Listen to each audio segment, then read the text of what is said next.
In 1911, you, my listener, could travel anywhere in the world without a passport. You were free to cross from border to border, from capital to capital, and you did not have to identify yourself as American officially. You did not have to have the blue mini notebook small enough to fit into your jacket pocket that identified your avatar, your person in an official capacity. You didn't have to prove who you were. You were simply free to come and go.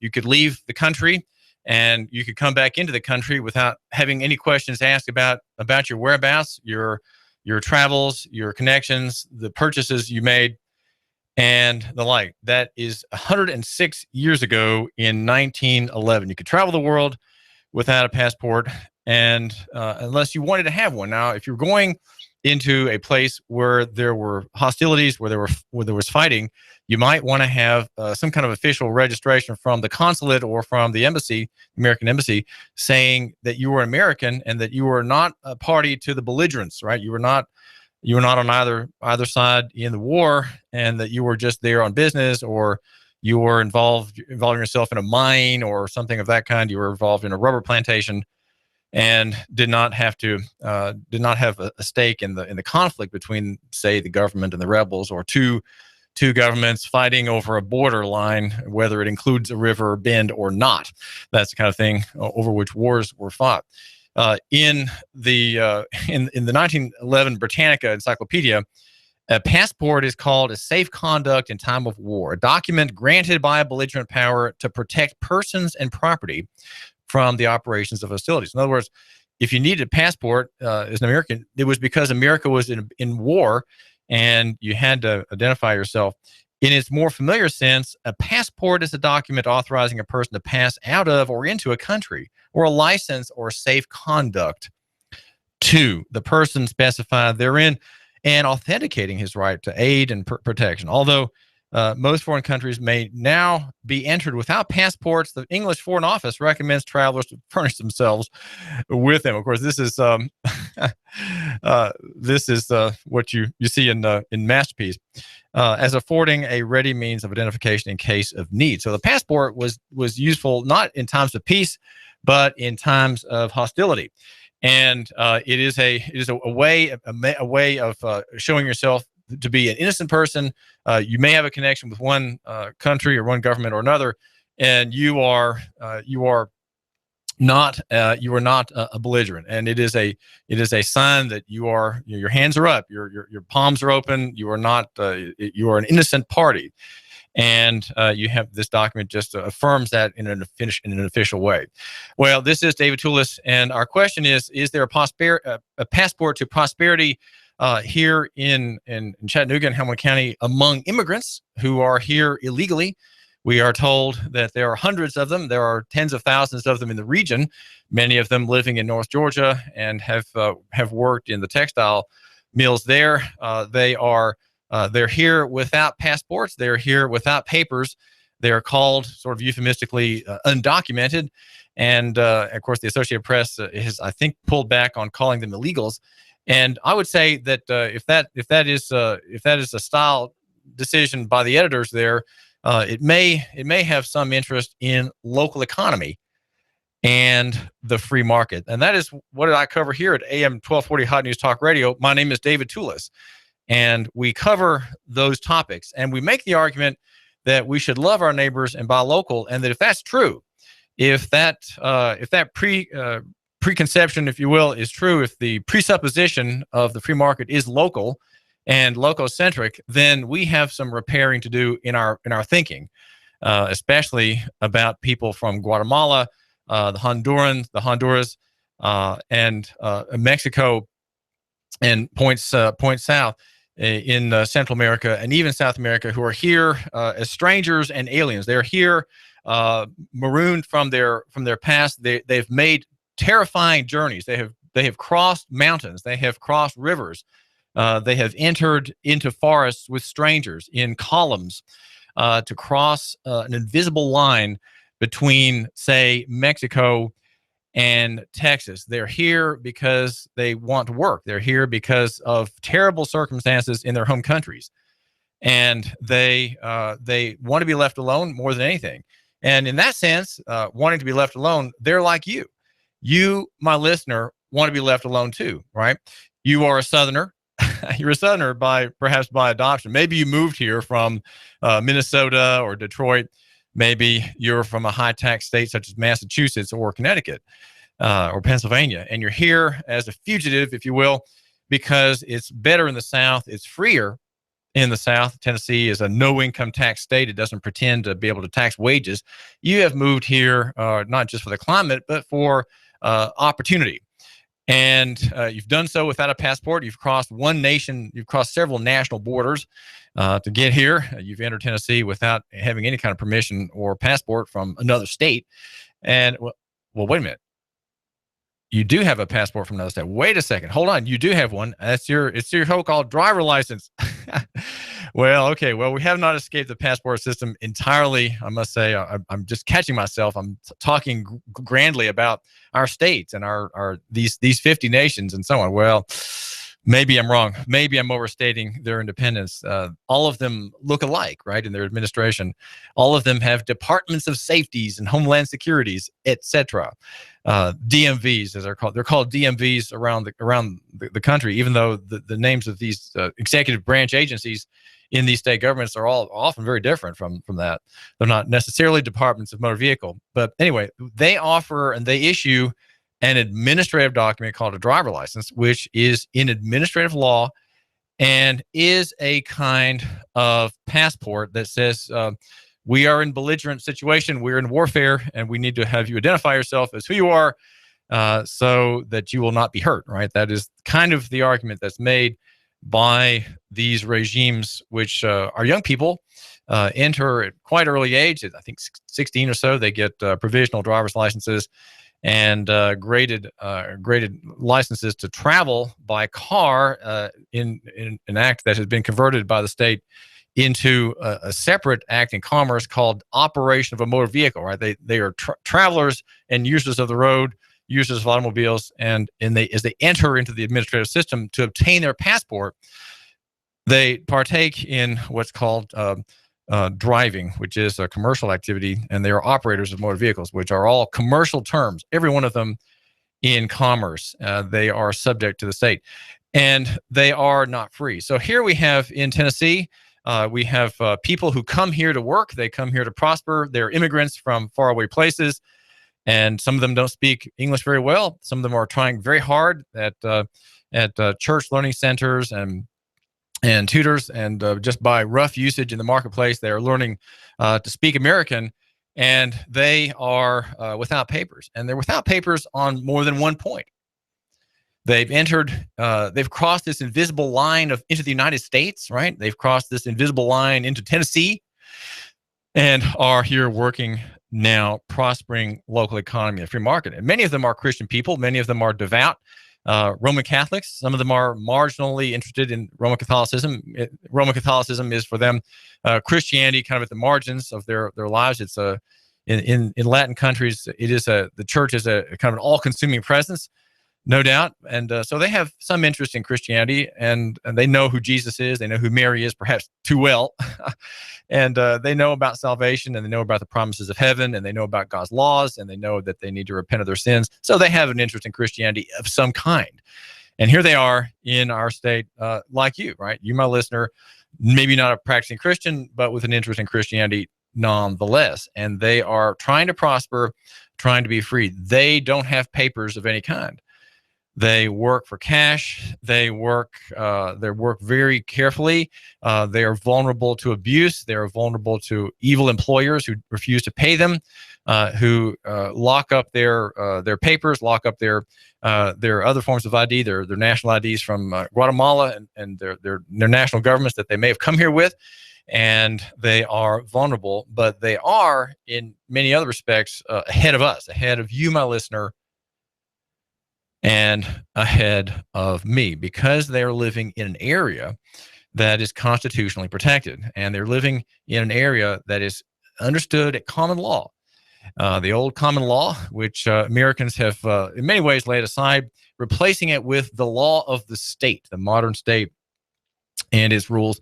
And the state has pushed back common law, say on the point of marriage, it has done that. You are told you cannot exercise the right to marry in Tennessee. You must marry under license, a license which now is, of course, a permission to do something illegal or wrong or a sin or a crime. That's what a license is. You think somehow that you can't marry at common law because that's a crime. So you have to go to Bill Knowles, the county clerk, who has just dismissed two tall men who are marrying each other, husband and husband, right? And you go to Bill and ask for a marriage license for your sweetheart, and you now can marry her, right? That's what you think. You think that somehow that right to marry has been denied and deleted by the statute. And that's what everyone says. I think that there are court opinions that talk about that. I've looked into some of that. And it's very strongly suggested that there's no remedy for a common law marriage in Tennessee if contracted in Tennessee. Well, the point I'm making is that you had rights to marry, and you still have them, I would say, but you had them at one point, and officially you don't anymore. And so you don't marry as a right, you don't travel as a right, and other things. And Mexicans are like that too. The Mexicans who are here, the immigrants who are here, are, I would like to suggest, freer than you. They're hardworking. They are reliable. I have interviewed many men who work in the trades. Hispanics are much more faithful workers than Anglo-Saxons. They are determined to succeed. They have families. They hate killing of babies. These are the virtues of the Hispanic man. They are often very simple people. They're not lettered. They're not cultivated, perhaps. But they do work hard, and they do keep their word. And they are, if a man can't show up at the berry patch in the morning, he makes sure his nephew, who's just arrived here, will work for him.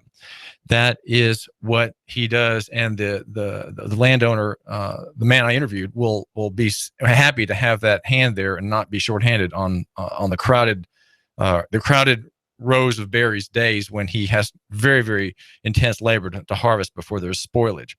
Well, that is the Hispanic man in Chattanooga and Hamilton County. He's hardworking, and the ideas of local economy that we are exploring, thank you very much for exploring them with me.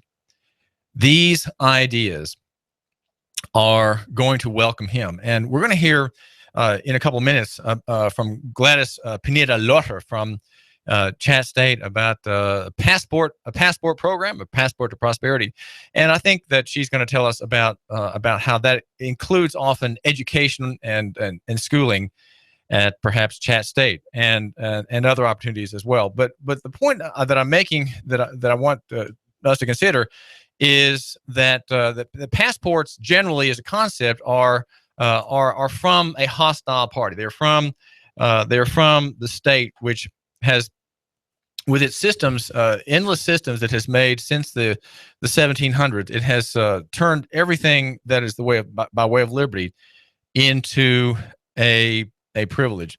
There, for example, I was looking. I'm trying to find. I looked up passport in a book that I'm working on, "The Rise and Decline of the State" by Martin van Creveld, the Israeli. He's a Dutchman who teaches at the Hebrew University in, I think, Tel Aviv. And in a discussion about the Gestapo and the NKVD, he says, yet it should be kept in mind that however great the differences that separated them, in the end, all these agencies, right, were all offshoots of the same tree whose roots had been so firmly planted by Napoleon. All sought to achieve the same end, namely to make sure that no person and no institution should be in a position to resist any lawful, quote-unquote, demands made on it by the state. The torture chamber and the concentration camp merely completed the work that the classroom had begun. And here is just a tune that you can hear school children in their little shorts and their finely polished leather shoes in 1910 Germany singing. What did you learn at school today, dear little boy of mine? What did you learn at school today, dear little boy of mine? I learnt our country is good and strong, always right and never wrong. I learnt our leaders are the best of men. That's why we elect them again and again. What did you learn at school today? Well, that is a problem. That is you could say a problem, but let's just say, let's be neutral about it. Let's not prejudge it, right? Let's just say it's a condition of modern life. Do we need passports? Well, in the figurative sense, in the Gladys Pineda-Lohr sense, yes, passports to prosperity are certainly desirable, but passports per se, well, No, maybe not. Now, you say, David, why do you bring this up? Why are you griping? You, the libertarian free marketer, the Christian deacon, why are you griping about passports? Well, because passports are an idea, all right? They're an idea. And our show here, our program at AM 1240 Hot News Talk Radio is about ideas. It's about ideas. And I'm thinking that if I can give you slightly better ideas than you've got, that if you make a half a degree change in your direction, right? You today make a half a degree change in the course of your life. In 5 years' time, you will be 30 miles from that point that you thought you were going to be arriving at 10 years down, right? In 10 years, following this slight change that you're getting from me now, you'll be in a different position. Geographically, that's could be a huge trip, right? It's a half a degree change of a ship on the ocean. It ends up not in England, but on the Barbary Coast, right? You can have big changes from little changes now, and I think that's what I want you to see is that we live in a day of the supremacy of the state. We could say judicial supremacy, the executive branch supremacy. There are various kinds, but what we really want to favor, as I favor as a Christian, and I would favor as a man who's read at least a good book in his life, that we want to have the free market. The free market is a much better standard, though it's not an absolute standard at all. The only absolute standard I would say is the Ten Commandments. The Ten Commandments are a short form summary of God's character, God's law, right? Who God is, what He wants, what He expects of us. So that's the standard. But the free market reflects all of those things, right? The free market is the place, is the location, the locus, if you will, where all those rules, all those requirements for the good of man work themselves out in the details, right? Man by man, son by son, wife by wife, daughter by daughter, person by person. That's where company by company, that's where all these things take place in the marketplace, in Chattanooga and Hamilton County. That's where these things work out. And that's why we are loco-centric, because we think that if we nurture the local marketplace, the idea of free enterprise, the idea of the independent man, we will be better off and we will be a magnet. If we can become a free trade zone in the next 50 years in Hamilton County, we will be the center of the world, more than just in our minds, right? We will be not just Nooga-centric because we're agrarians, right? Or because we're provincialists. We'll be Nooga-centric because things will have happened. We will have quadrupled our population. We will quadruple the incomes measured by the Census Bureau as it in its community service. It gauges incomes in the year. I think it's 15 billion a year, maybe in personal incomes in Chattanooga. Why not 60 billion?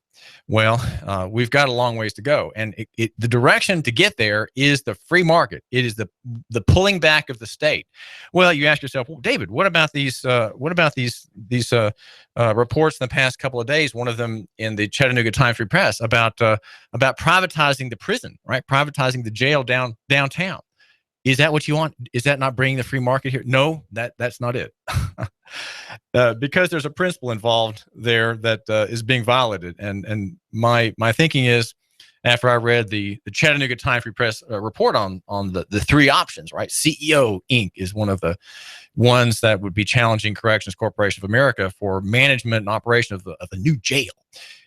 That is what we don't need. That we need to get away from jailing entirely. So let's not engage anybody to have jail services. If anything, the county needs to take that back, in the hopes that with judicial reform, there might be fewer and fewer people going to such hellholes as that, and fewer lives damaged by the mindless operation of the state with its fees, its fines. The state is a skimming operation, and it uses courts to enrich itself. The court system is a money skimming, money laundering operation to sanctify and make holy the takings from people who are just caught up in the maws of the state.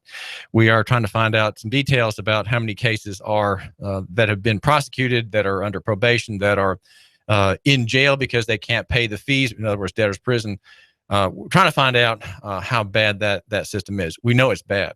Well, this is David Tulis, and if you need some help on your numbers, make sure you contact Eric Pelton, the accountant, EJ Pelton Company, the numbers guy, and his number is 622-3156. That's 888-875-56. And he is an accountant with an office in Saudi Daisy. Would love to take care of you. And we're here every morning, 9 to 11, the David Tulis program. We've got Colin Cowherd at noon and Sean Hannity at 3 and at 6. Every evening, we've got Keon Rose, our sports guy. He will set you straight on sports, just like Colin Cowherd will. Keon Rose is the man. That's Keon Rose at 6. Check him out. Live and local sports. Let's pass on these passports. Go to Nooganomics.com and read the latest. It's a 2x4 across the brain. You give us 12 minutes and 40 seconds, we'll give you Chattanooga and the world. News Talk 1240. Expect cloudy and mild weather for your Saturday. Could see a few sprinkles or maybe a light shower, but not much. Highs near 62. Tonight, lows only 50 to 53. For Sunday, scattered showers and thunder showers will roll through. Highs into the lower 60s with a little break in the rain on Monday. Highs upper 50s. For lunch or dinner, come to Guthrie's, home of the original golden fried delicious chicken finger with their special sauce. Open daily locations in Trenton, Signal Mountain, and Ringgold. Go get Guthrie's. It's always good. And I'm Sourcine 12 Chief Meteorologist Patrick Core. On AM 1240, Hot News Talk Radio. Are you prepared? Do you have an emergency plan? Do you have the skills and mindset to survive a disaster? Now is the time to come to P5 Preparedness. We offer preparedness classes, supplies, and over 30 years of combined knowledge. P5 Preparedness, located on East Brainerd Road between I-75 and Gun Barrel. Look for the big Army truck. Call us at 423-602-2175. Do not wait. You need to get prepared today. Nobody knows what tomorrow holds. Get the skills and supplies you need or die waiting for help. P5 Preparedness. Hello, I'm Mike Little, candidate for criminal court judge with 25 years of criminal court experience, which makes me the most qualified candidate. The experience I have gained from handling over 4,000 cases in state and federal court has equipped me with the ability to be fair, impartial, and independent. As your next criminal court judge, I will focus on keeping Hamilton County safe. I view this position as a public service and will strive to improve the daily operation of the court. I humbly ask for your trust and vote in the March 1st Republican primary. Paid for by the committee to elect Mike Little, Barry Abbott, Treasurer.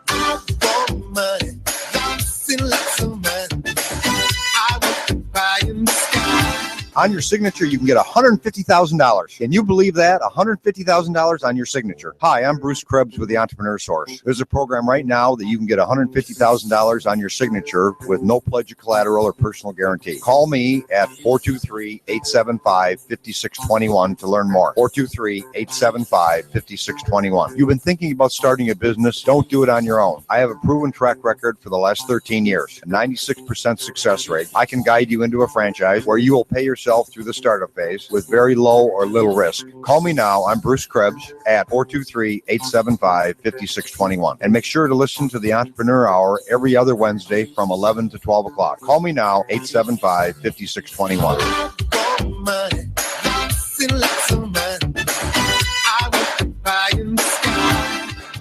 Here comes Dale Earnhardt Jr. He's got third. He's going for second. Earnhardt going for the lead. The NASCAR Sprint Cup Series is on the Motor Racing Network. Fox News Talk 1240. Hear it live on the Motor Racing Network, the voice of NASCAR. Check it out live on Chattanooga's official NASCAR radio station. Fox News Talk 1240. Fox News Radio, I'm Lillian Wu. GOP presidential hopefuls vying for votes ahead of the caucus in Nevada. The Rubio campaign says Cruz is up to dirty tricks by passing around a video of him that seems to show him trash-talking the Bible. I think it's a very disturbing pattern of deceptive campaigns and flat out just lying. Cruz has fired his communications director, saying the standards of conduct in this campaign have been made absolutely clear. Fox Radio's Rachel Sutherland. Those prices to rent homes slowing down a bit in January, according to real estate data firm Zillow, points to more supply of new apartments and landlords finding that housing costs can only rise so much before they strain renters' ability to pay. And country music loses a legend.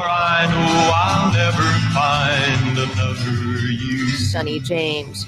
He was born James Loden. He died Monday in Nashville at the age of 87.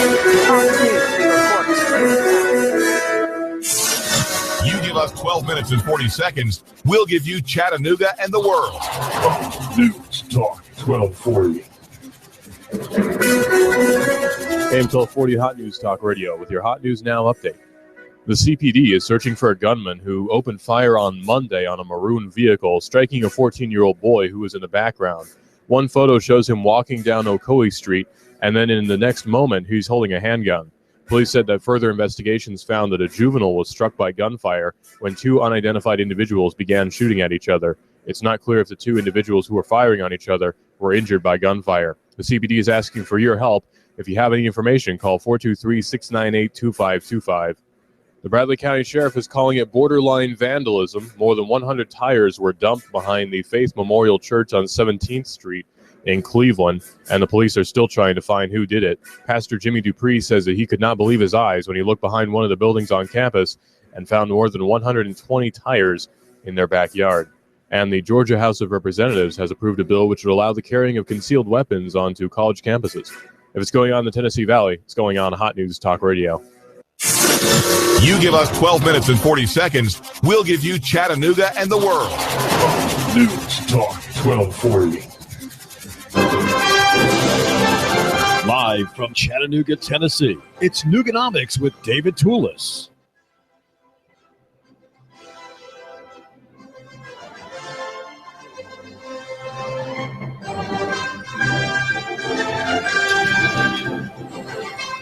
We are the station that reports all that's going on. If it's happening in the Tennessee Valley, it's going on Hot News Talk Radio. My name is David Tulis, and we cover here local economy and the free markets every day from 9 to 11. Near is better than far, small than big, and simple than complex, we argue. And in the footnotes where the fleas combat with scimitar and javelin, we also fight, and the enemy is saying the following, that corporate is better than personal and that abstract is better than physical. But we dissent. We are dissenters, and we argue just the opposite. We're brought to you by Carter Shooting Supply and Range. There's a Tennessee handgun permit class that you can take to get your permit under state law that regulates the wearing of arms. That's the Tennessee handgun permit class at Carter Shooting Supply on Highway 58. Great deals there on weapons of all kinds, personal protection, being a responsible man. That's you, my listener. And you need to think, as I have suggested, that the Chattanooga man goes armed and prays. Those are the two things that make him useful in times of urgent, distressing crisis where good deeds have to be done by the man who matters, and that's you. I do thank you for joining us. Also, make note of P5 for preparedness. The shop on highway where is it? It's out on East Brainerd Road, and it is run by Duke and Seth, and all kind of supplies are there for you, tactical gear and other things as well at P5 Preparedness. And my name is David Tulis. We want to talk more now about the idea of passports, and there is a sort of artistic passport, if you will, a theoretical passport that is part of a program that is being put on by Gladys Pineda-Lohr. She is the Director of International Community Outreach at Chattanooga State. And we're going to hear now about what the challenge is for Americans, and people who are want to be Americans. They are here because they want to work, they want to prosper along with you, my listener. They want to make their way in the free market insofar as it's free in Hamilton County and Chattanooga. Gladys, tell us about the passport program. I'm holding in front of my YouTube monitor here, Passport, which is a booklet talking about what you are doing. Tell us about it. Yes, thank you, David, for letting me be here today. And the Passport to Latin American Challenge is a cultural exercise, if you will, a cultural learning experience where the people can come to Latin Festival, which is an event, and we created a Chatt State in the Office of International Community Outreach as a way to improve the Latin Fund, the Latino Scholarship Fund, and also the English as a second language and adult basic education for anyone that is interested. We have this program since 2001, but the Passport in particular is the cultural learning experience where anyone can participate. This is going to take place in April 30 in Highland Park Commons.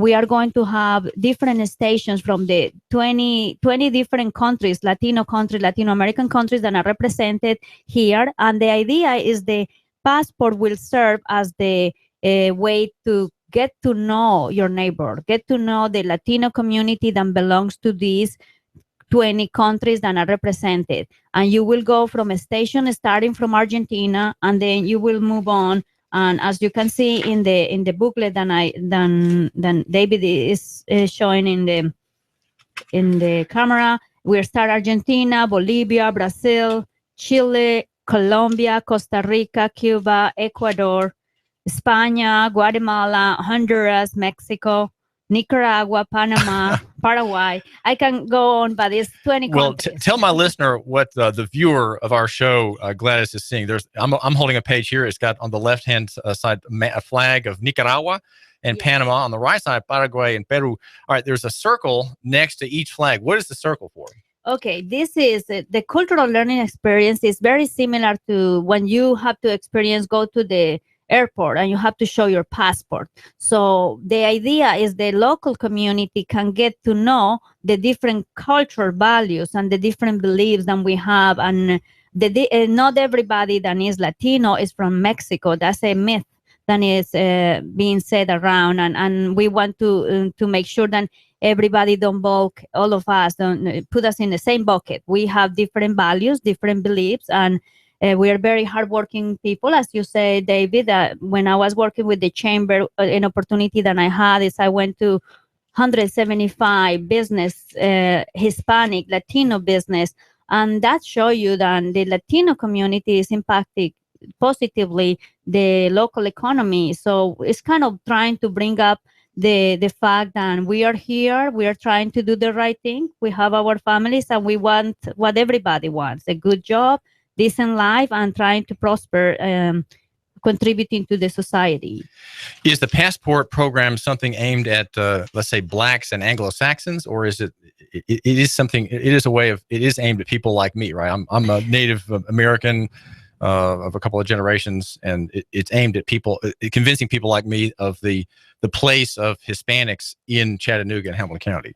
To be honest, this is a great opportunity of integration. To me, the key of this is if it's a bunch of Latinos just right there in Highland Park, it will not be a successful event for me, from my point of view.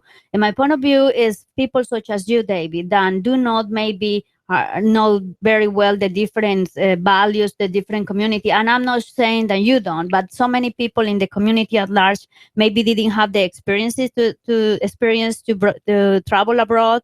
And this is a good way to get immersed one day about the different cultures that we are made of. Well, Gladys, you talk about different values. What are the values really different among Latino people and Americans? How are the values different, would you suppose?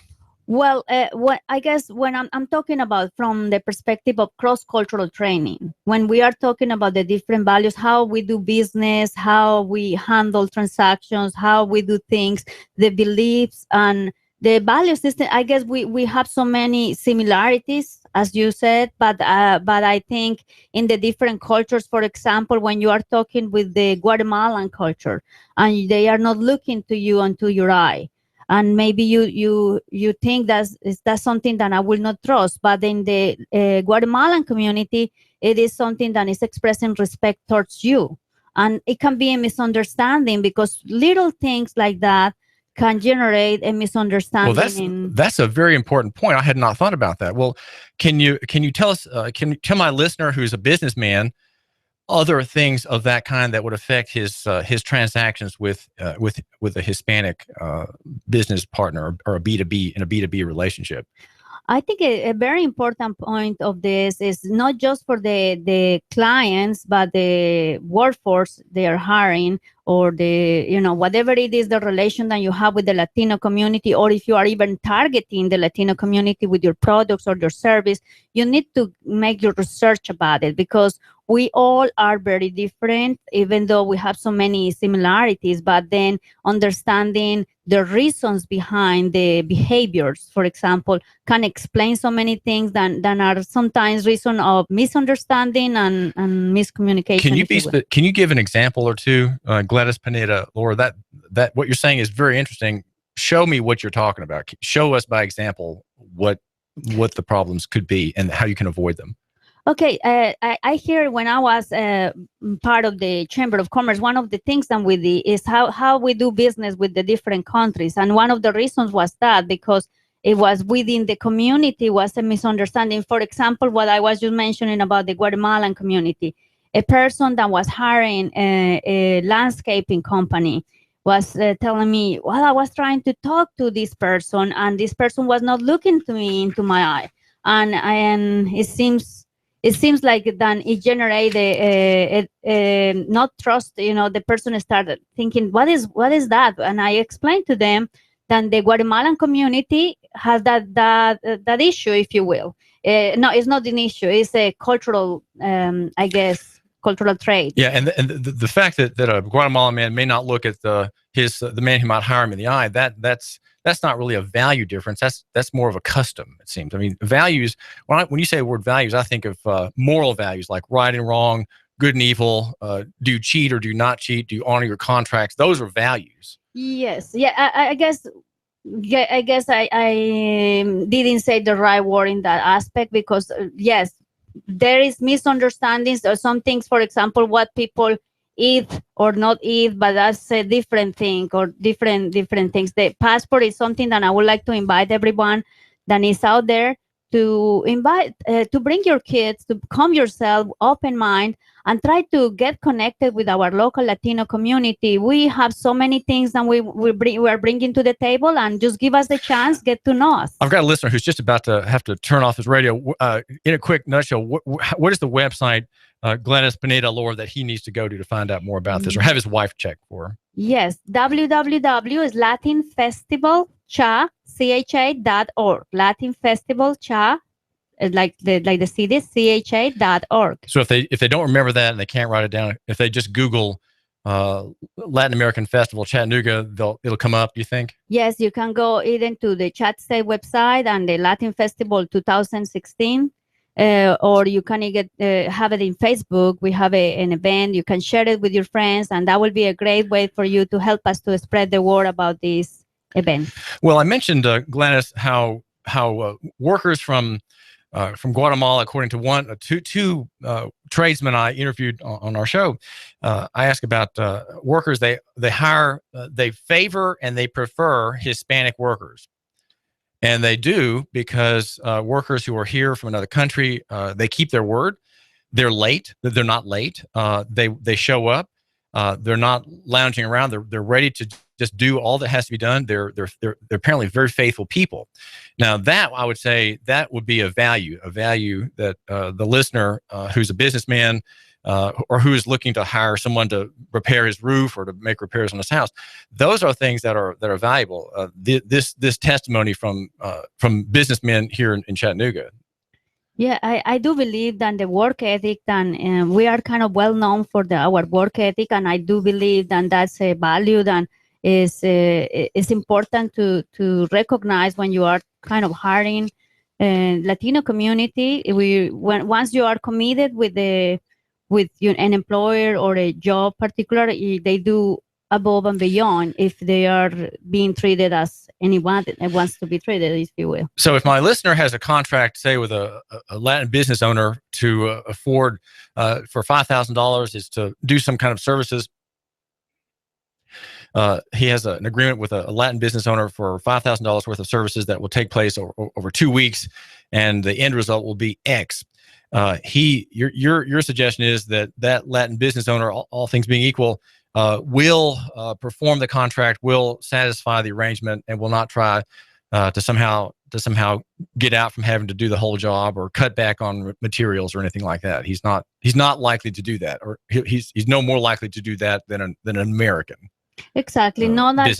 Yes, I think in any race, if you will, things like that will happen. I cannot generalize, but I can tell you that the Latino community than I see here in Chattanooga is by the fact that they back in their home countries, their employment opportunities are really not as it is in here in the United States. So they appreciate the value and they really take care of their job as much as they can.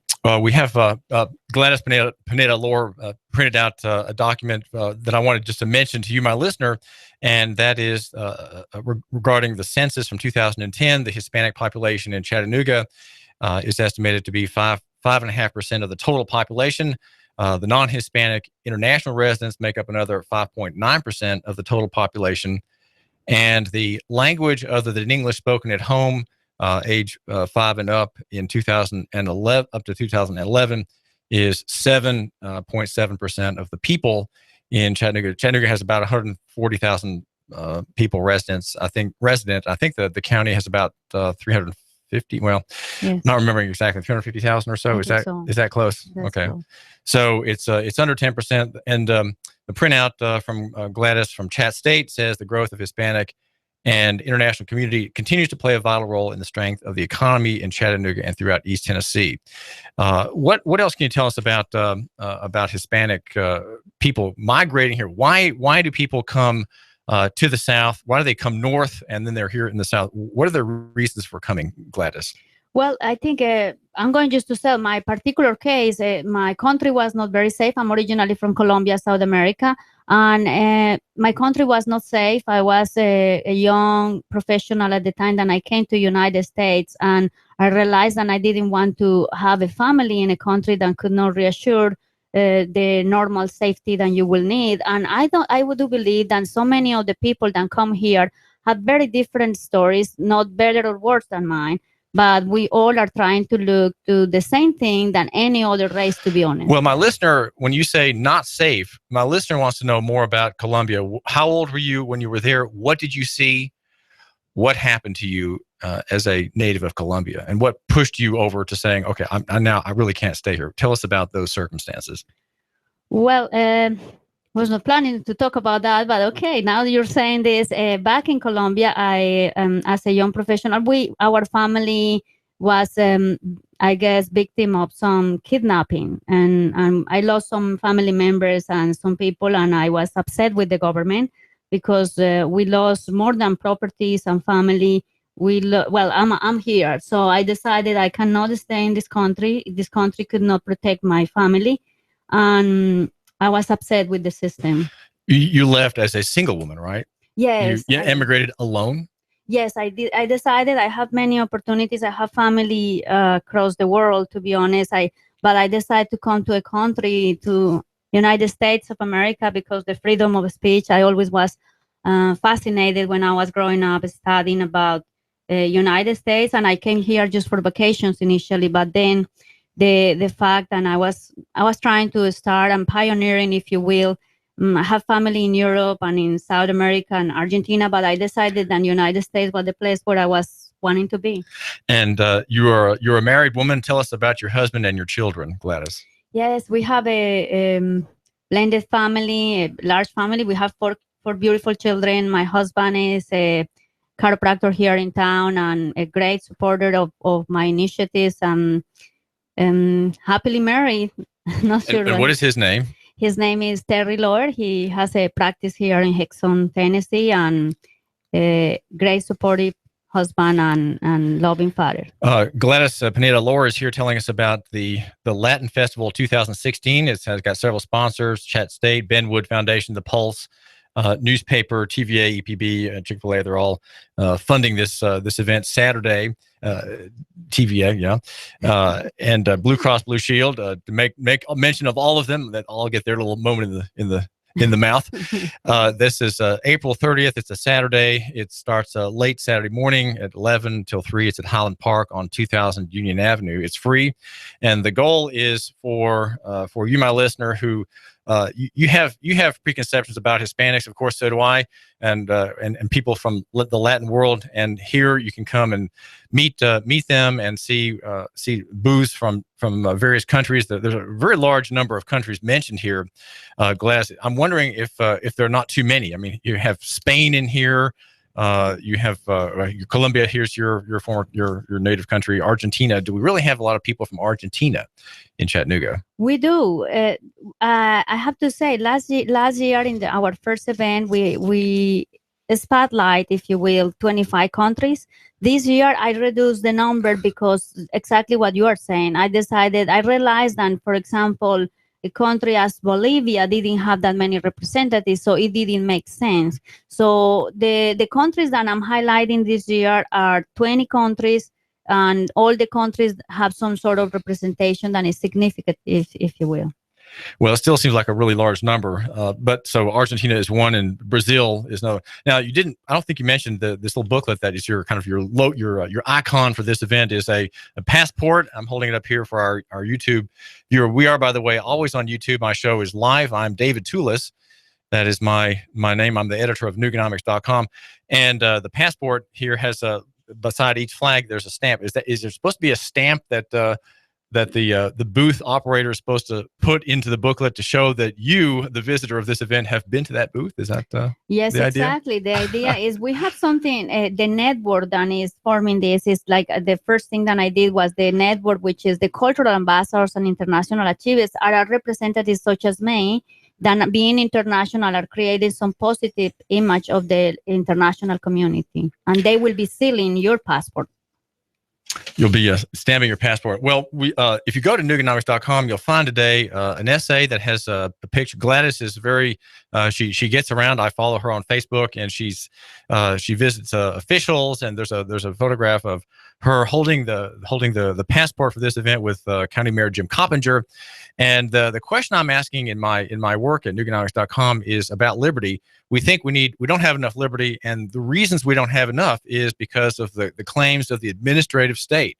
And passports themselves, as I suggest in that essay, have their origin in the end, the oppression and suppression of people, natives and strangers in your country. And the fact that we have to have a passport to go to Mexico, and that you have to have a passport to come into this country, these are in fact novelties. Since 1911 or so, we have had controls on the border, and the free market argument would say, well, why control the border? Why not let people come in and work if they want to? Prior, just 60 years ago or so, people could come and go into Texas, the Texas border, as they will. Texas refused to cooperate for some time until finally it was coerced by the national government into closing its border and having controls on the border that now are run by the national government. So the free market theory is amazing and it's powerful, and it assails even the monopoly on force, the cartel on force, which is the national state. Well, Gladys, say something. Tell my listener, address the biggest misconception about immigrants, Latin immigrants here. What is his biggest misconception? Where did it come from, and how would you try to soften that misconception on the part of my listener? I would say that there is a misconception related to we are taking the jobs from some other people. We are wanting everything for free. And I honestly believe that we are very hard workers. We are not taking the job from anybody else. We are doing jobs. And I'm saying there is the need of jobs here than people is reliable. And I think that's what we are offering. Work ethic and a discipline work ethic, and I think we're just trying to be part of the social landscape, if you will. We are brought to you by Advantage Printing in Brainerd, near the Belfour Light on Brainerd Road, just across the way from, right next to the Food City. And Alan will take care of your in-house design needs, your digital printing, your offset printing. If you have large jobs, mailing services, and large format projects. I'm about to push the button on a homeschool newsletter that goes to hundreds of moms in the Chattanooga area. And guess what? We use Advantage for the zippiest mailing services in town. That's Advantage Printing. The number is 629-1800. Make sure you tell Alan that you're my listener here at AM 1240 Hot News Talk Radio, the station that covers the Tennessee Valley. And want to make sure that you consider also being a member of Trade Bank of Chattanooga, the smarter way to barter and to improve your cash flow.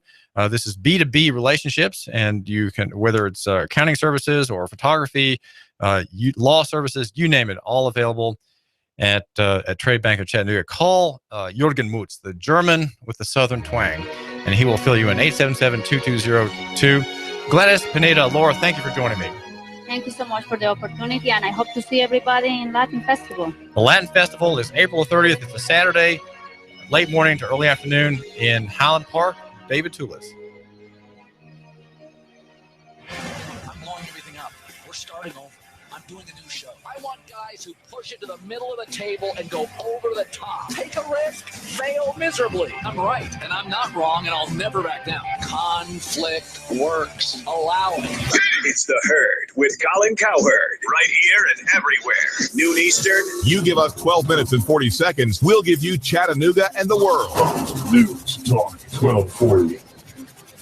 I'm going to Carter Shooting Supply. Carter Shooting Supply. That's right, Carter Shooting Supply. They're having a great sale on all of their guns right now, and it's name brands like Smith & Wesson, Ruger, Springfield, their AR-15s. They've got the hottest gun in the land right now, the Sky 9mm. Man, it comes in all the cool colors. If you're an Alabama fan, they've got crimson. If you're a big orange fan, they've got an orange one. You know, all the women are loving the pink one and Tiffany blue. Plus, it has a lifetime warranty replacement. If the gun is stolen, all you need is your police report or receipt, and they'll replace it free. It has a 60-day full money-back guarantee. That's Carter Shooting Supply. They're in Harrison right there at 6210 Highway 58. Are they online? Yes, they are. That's cartershootingsupply.com, or give them a call, 423-344-1099. Now, this sale's not going to last too long, so you need to hurry up and get there. And they do have a great indoor shooting facility. You can get your Tennessee handgun carry permit also. That's Carter Shooting Supply, 423-344-1099.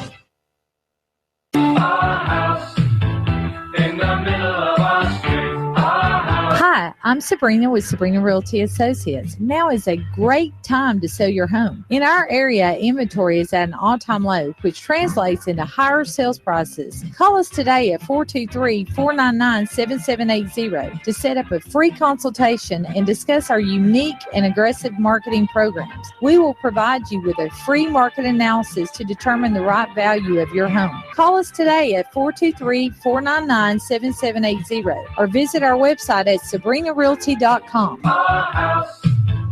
In the middle of our street, our house. More businesses are facing problems and penalties for not complying with IRS rules. Business owners must file Form 1099 on or before February 28. Need assistance? E.J. Pelton CPA will help. If you need 1099 help, call E.J. Pelton Company at 332-3339. He will file those 1099s for you and keep the government off your back. E.J. Pelton Company on Brainerd Road near the Belvoir Light and in Saudi Daisy on Dayton Pike north of Food City. Call 332-3339. I wonder who's watching me now. The IRS. You need a place for your party or maybe a wedding reception for 100 or even more. Maybe you'd like to host a small trade show for your business, and you need a very affordable venue. Are you looking for a place for your birthday gala or services to start up a church? Look no further than the Hidden Gem in Hickson. It's an overlooked, newly appointed reception hall right here in Hickson, Tennessee. Big space, small price. That's right, big space, small price. Call Mr. Chu and ask for a tour. 316-7388. That's 423-316-7388. He'll tell you a lot more about the venue. Rent this venue today. Just call 423-316-7388 and ask for Mr. Chu. Nooganomics.com is a slap of fresh air, a 2x4 across the brain every morning. Read Nooganomics.com to find out what's happening in Chattanooga. Local-centric. You give us 12 minutes and 40 seconds, we'll give you Chattanooga and the world. WSDT Saudi Daisy, Chattanooga. CBS News, I'm Frank Sedapani. 30 minutes from now, President Obama will spell out a plan to close the terrorist prison camp at Guantanamo Bay, Cuba. Live to Washington, and CBS News correspondent Barry Bagnetto. Calling the closing a national security imperative, senior administration officials have just outlined a plan to move between 30 and 60 prisoners to the U.S. under Defense Department control. They predict 35 detainees will be transferred to other nations. 13 possible facilities have been pinpointed. They're not named in the report being sent to Congress at this hour. The plan estimates construction and transfer costs would be offset within 3 to 5 years by the savings of shutting down Guantanamo.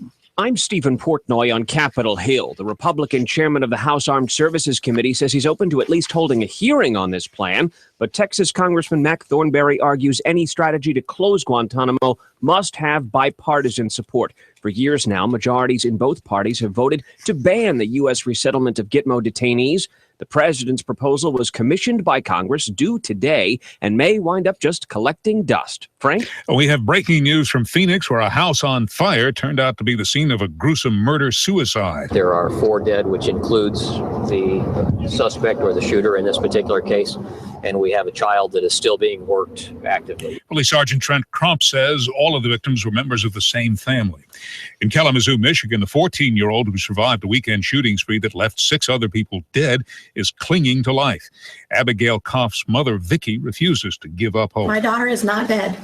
She is alive, and she is fighting for her life. Nevada caucus night figures to be another good one for Republican frontrunner Donald Trump. CBS News correspondent Steve Futterman. For Marco Rubio and Ted Cruz, they are both hoping for a bit of magic this evening. The public opinion polls show both of them well behind Donald Trump.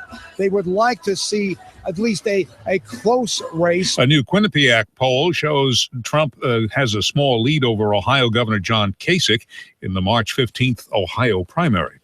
Families affected by the San Bernardino massacre are going to court on the side of the FBI and against Apple. Attorney Stephen Larson says they support the order directing Apple to help the FBI break into an encrypted iPhone one of the shooters used. They need to find out who all is implicated, who all is targeted, why this happened, how this could possibly happen in San Bernardino. And that's some of the answers that we're hoping to get. Attorney Ted Olson is arguing Apple's case that helping the FBI would compromise the privacy of all iPhone users. The argument that this, just do it once. Just violate your principles this one time. You'll never hear from us again. It is totally bogus. Microsoft founder Bill Gates says he believes Apple should cooperate. The latest Standard & Poor's Case-Shiller reading on the housing market shows that home prices rose more than 5.5% last year. In early trading, the Dow Industrials are down 55 points. This is CBS News. Loan is a 30-year fixed-rate loan with a 1-0 lender paid buy down. Reduced payment valid only during the first 12 months. The monthly payment during the first 12 months of your loan is based on a rate that is 1% lower than your interest rate for this loan program. Not all applicants will qualify. Rates and terms subject to change. NMLS 6606 Equal Housing Lender. Call 888-369-6455 for licensing information. I'm Rick Arviello, CEO of New American Funding, and we have just introduced a no points, no lender fee 30-year fixed-rate mortgage at 3 5/8%, 3.57 APR with the first full year's payment at only 2 5/8%. At New American Funding, we figured out a way to give you more of your savings right up front. Your payment at 2 5/8% fixed rate in year 1 and 3.57% APR for the remaining 29 years with 0 points and 0 lender fees. This is for purchase or refinance. Even if you just got your loan, we might be able to really save you money. Isn't it worth a 10-minute call to find out? Call New American Funding today at 800-963-4933. That's 800-963-4933. Or simply dial pound 250 from any mobile phone. Keyword, get that rate. If you're putting on pounds, maybe it's not you. Maybe it's the air. Scientists studied the effects of the polluted air in Beijing, China on rats, and they found that the smog-breathing rodents gain more weight than rats raised in a clean air environment. That's despite the fact that both groups of rats were given the same diet. They think it's an effect of smog on the body's metabolism, how it converts calories into energy or stores it as fat. Scientists have known for some time that rats raised in urban environments tend to be larger than those found in rural areas, and air quality may be the difference. Jim Chenevey, CBS News. Larry Sloan isn't a private eye. He doesn't even play one on TV, but he could. When a building Sloan owns in Nevada, Iowa, was being renovated, he found an old wallet that had been left behind on a beam. Inside was a 1944 pocket calendar, some ID, and World War II ration stamps. Sloan was able to track down the 85-year-old owner and return the wallet. Frank Sedapani, CBS News. You give us 12 minutes and 40 seconds, we'll give you Chattanooga and the world. News Talk 1240. Expect cloudy and mild weather for your Saturday. Could see a few sprinkles or maybe a light shower, but not much. Highs near 62. Tonight, lows only 50 to 53. For Sunday, scattered showers and thunder showers will roll through. Highs into the lower 60s with a little break in the rain on Monday. Highs upper 50s. For lunch or dinner, come to Guthrie's, home of the original golden fried delicious chicken finger with their special sauce. Open daily locations in Trenton, Signal Mountain, and Ringgold. Go get Guthrie's. It's always good. And I'm Sourcine 12 Chief Meteorologist Patrick Core. On AM 1240, Hot News Talk Radio. You give us 12 minutes and 40 seconds, we'll give you Chattanooga and the world. News Talk 1240. Live from Chattanooga, Tennessee, it's Nooganomics with David Tulis.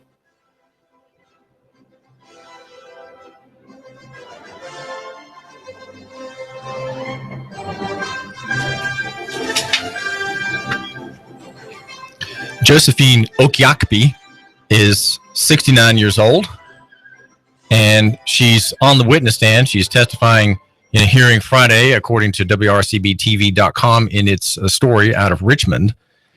And she tells how she took several forms of ID from her purse as she went to vote, to register to vote.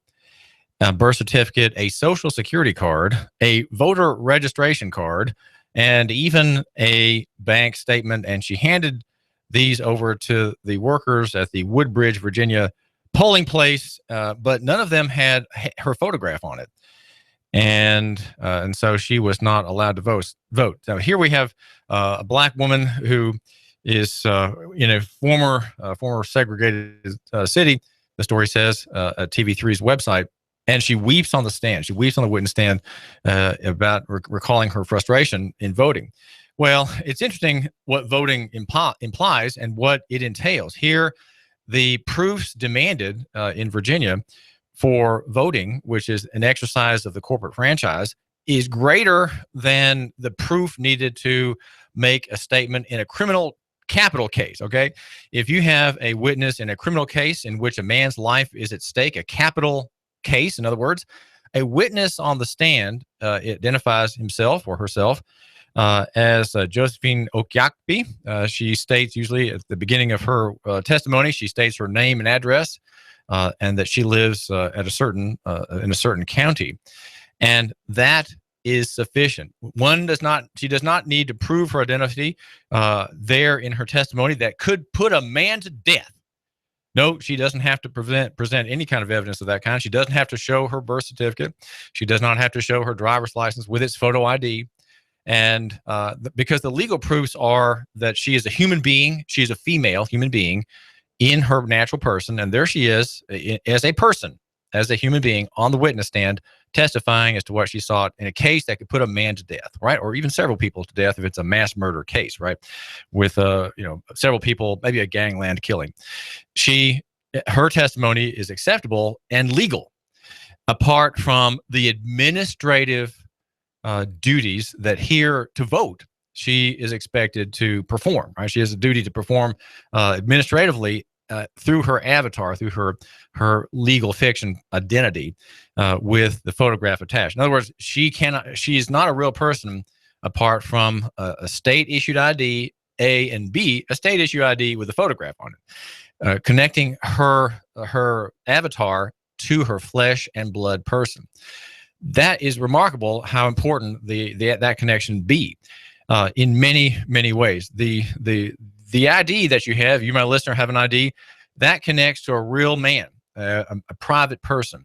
And what we've done through the operation of the state for the past 145 years or so, the American state in its various permutations and its consolidation toward perfection in this era, the nature of that claim upon you has been through the ID, which is called the identification, which is the link between you, the natural person, the man, the human being, the soul with the body, as C.S. Lewis puts it, and the state function. So in the Virginia litigation, the question is, could she prove who she was to vote, right? And she could not, and so she was not allowed to vote absent an ID. photograph. So the reason there's such interest in that is because voting is a holy sacrament in the modern state. It is a kind of sacrament like the Lord's Supper is a sacrament in God's church. There are two sacraments. There is baptism and there is the Lord's Supper. One at birth, the newborn, for whom promises are made to bring him up in the nurture and admonition of the Lord. And the second, the Lord's Supper, entry to that is gained by a profession of faith. You make a profession of faith that you are a sinner relying on God alone for your salvation, not on your good works or not on any other thing. And you now have access to the Lord's table, which is communion with God, right? These are sacraments in the Christian church, the instrument of reformation, the church of prosperity, the operation in the church creating the free market, right? The free market stands on Christianity. It stands on the template of equity. Equity, we could say, is summarized by the Ten Commandments, right? All is the Ten Commandments being God's law, the summary of God's law, and they require of all evildoers the equal treatment, right? That's called lex talionis. It's also called the eye for eye, wound for wound, limb for limb, stripe for stripe, burn for burn treatment, right? In other words, if there's a crime against one person, the retribution is equal to it, not less than, and not greater than. That's the source of equity. Equity is practiced in chancery court, and we would say equity should be practiced in every court of the land, every state court, every federal court. Equity and the principles thereof should operate, though often they don't. And they don't because of the interest of the modern state and its claims to be deity, its claims to be God. We have today the last day of early voting, and there are several offices. Criminal court, there are 3 candidates for that: Boyd Patterson, Mike Little, and Tom Greenholtz. Tom Greenholtz, the establishment candidate picked by the governor, backed with $70,000 in donations from lawyers at Miller Martin, and the others wanted defense attorney. That's Mike Little, taking the position of the little guy, and then the prosecutor, whose whole life has been given to the protection and the furtherance of the state's interest through the courts, and that's Boyd Patterson, who is he's the second in command in the state's prosecutor office, the district attorney's office here in Hamilton County. That's an elected office, by the way, and Boyd works there in prosecuting crimes, right? Prosecuting paper crimes and real crimes. That's his office, and that is a contest to be decided by an election. And you, my listener, can vote today, the last day today, for early voting. And there are other offices on the ballot. For example, assessor property. There are candidates for that too. I know really just about one of them, Marty Haynes, and had an interview with him about his background and his office there. Well, is it fair to say that when you vote, you are participating in aggression? This is the John Pugsley line of thought in the voluntaryist school of thinking. Voluntarism and Christianity have parted ways on several important points, but one of the ones in which they have some mutual interest is the nature of the state. The nature of the state in Christianity is purely negative. Okay, the state, the magistrate, the judge, if you will, that is. In Christianity, the judge is the state, right? There's no need for a legislative branch because we already have God's law, which is sufficient for all of human life. We don't need an executive branch other than the monarch, if you have one, to execute things. Why? Because God's law is self-executing in the heart of every believer, right? In the heart of every citizen of the republic, God's law lives itself out in the details, and so we don't have much of a state. But in the modern conception, since the revolution, and of course since the arrival of empires over the centuries, we have the imperial executive branch, and we have not just a negative ethic in the part of the judge, but a positive ethic, right? And that is what Andre McGrary, for example, espouses. He is a Christian man, held city council position for a while, talk show host, and he argues in an interview with me that the state has a positive duty, right, to help every man find his true self. That's the state's duty. It's a positive duty, and it's not purely negative. In other words, It's the caretaker state versus the night watchman state implied in Romans 13, the Christian shorthand for the duties of the state. Well, is it fair to say that since we have states nowadays and not just magistrates who toe the narrow line of the Bible, is it fair to say that if we vote, we are participating in aggression? Have you ever thought about that? Is it possible that John Pugsley, who writes, I think he's the late John Pugsley, who has an essay at voluntaryist.com, is it possible that his arguments against political action are right?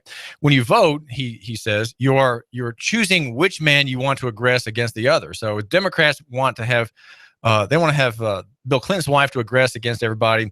The Republicans, they want to have Ted Cruz to aggress against everybody in his high office of president, right? And of course, it comes down to other offices as well: sheriff, mayor, city councilman, county commissioner. These are people who we want them to aggress on our behalf, right? We want them to use the power of the state, the power of ordinance and statute to make certain things happen by compulsion. And is anybody who votes in a presidential election free of the results? And that's why the voluntarist position would say they would scoff at the common argument for voting. The common argument for voting is, well, if you don't vote, you can't complain. Well, the voluntarists turn that completely on its head, and they say, if you do vote, who are you to complain? Because you participated in the voting franchise, just as Josephine Okiakpi wants to do. She wants to participate in the voting franchise to exercise the power to have aggression pursued by the person of her choice, right, in her party versus the other person's party. You want to you want your form of force, your form of violence, official violence by the state, to go into the marketplace and set things right. That is essentially is what officials do, whether they're assessing properties, whether they're imposing taxes on traffic or trade, demanding licenses for this and that, forbidding people from going into the black person's hair braiding calling because that person hasn't performed 700 hours of community service through the operation of the licensing class requirement, right? Which has more requirements to braid hair in some states than to be a police officer. And so does voting absolve you, right? If you vote for the wrong candidate for president, are you absolved of the sins of the man or woman in office? And the voluntarists, who are very strict about this point, they would say, no, you're not absolved. And voting is simply an exercise in aggression. And we should want to have a society where things are decided peaceably and voluntarily and by agreement. The voter implicitly agrees that whoever wins the election is entitled to those powers: the power to regulate, the power to tax, the power to imprison, and the power to kill. If you are elected, you'll be required to swear an oath to carry out the duties of presidency and uphold the laws as specified in the Constitution. You condone the existence and authority of the office by the very act of entering the race and entering the voting booth. So you must therefore be responsible for acts of aggression performed by whomever wins. It should be, he says whoever, but it should be whomever. Well, maybe not. Whoever wins the election. Where on the ballot is there a box that you can check saying that you do not agree that the person elected should be given the powers of the office? Where on the ballot can you withhold the authorization for some or all of the powers that are attached to the office? If an appointed agent acts within the boundaries of the office to which he is appointed, every individual participating in appointing an agent to that office is responsible for the acts of any agent appointed to that office. So think about assessor. If you vote for assessor, you are saying, yes, assessment is legitimate. Assessment is right. We want to have our guy doing the assessing and not the other guy, right? By definition, he says, any attack on the life, property, or freedom of an innocent third party is aggression. So if you want there to be an assessment of property values against your neighbor, well, just vote in the election, and it doesn't really matter for whom you vote. You are an aggressor. So the summary of this is what's called voluntarism, right? And the summary is that according to his reading of morality, John Pugsley, the voter can't deny responsibility for the acts of elected officials, nor can he deny being an aggressor because he appointed them in self-defense. Just as much as those who voted for Hitler share in the guilt of his atrocities, voters in the Allied nations share in the responsibility for the deaths of innocent civilians who died in the bombing of Dresden, for example. Those who voted in the Clinton-Bush election have permanently stained their hands with the blood of the families who died in Waco. You can tell the date of this piece.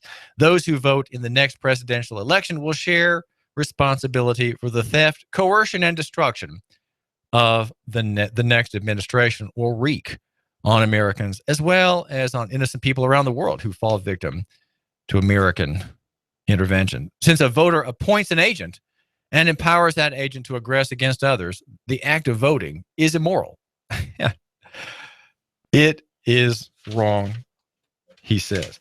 And this is an interesting and disturbing argument. It's disturbing in a way because I used to never think in this direction, but now since I'm trying to be a defender of local economy, the free market, I'm seeing that there may be something to it. Though I would say, on the other hand, that no, we have authority to vote for judge. We have authority to vote for assessor, for commissioner, for council member, and mayor.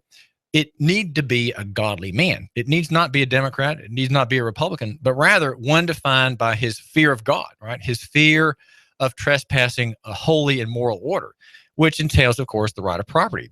It entails the right of arrest of the guilty, but also a defense of the innocent from lawless arrest, right? There has to be a very clear and vigorous understanding of that, say, an executive of a city, of the right of property, the right of the right of life, and so you want to, even though you can't vote for someone who's perfect, and even if he's in office, he can't do what the law of God say would require. You need to vote for the best person in principle, and so there's that whole argument, and you think about the colonial ministers who had election sermons. They had battle sermons. They had military sermons, and they had election sermons. And the argument was always from the book of Leviticus and the book of Deuteronomy, and the need to have, and there the definitions of character assigned to those tribal leaders who had to be stewards of God's justice, right? The ministry of the sword, which is what the state is. It is a ministry of the sword, and it's true whether you're talking about an assessor or a sheriff, right, or the judge who sends men to their death, right? The judge sends, he finds a murderer guilty, and orders his execution. That's a very, very high office. Best it be that the procedures to convict the accused be just, that there be adequate witness, adequate testimony, and no subterfuges allowed to the accuser, the state who today is the accuser. Well, I guess the question is, in thinking about this, how do we be a private person?